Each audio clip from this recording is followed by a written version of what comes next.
if you want to be able to set different ringtones or different notification tones for different apps on your Galaxy Z TriFold, the first thing you need to do is go into settings, and then under settings, go to notifications, tap on that, and then under notifications, go to advanced settings. Under advanced settings, scroll down until you get to manage notification categories for each app, and then make sure you turn that on.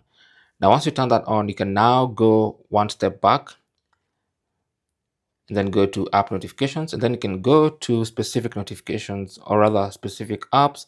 For instance, I can go to Gmail, turn on notifications, and then I can go and choose notification categories, and then I can set different ringtones. So for instance, for new mail, I can come here and select a specific tone. If I go to sound, I can set a specific tone for new mail. All right. Now, if I go back, I can also set a specific tone for emails with attachments. I can do that as well. You can even set different notification sounds for different events within the same app. Okay. So once you get out of there, you can go to a different app and set the notification sound for the different events in that specific application. Okay. Thanks for watching and good luck.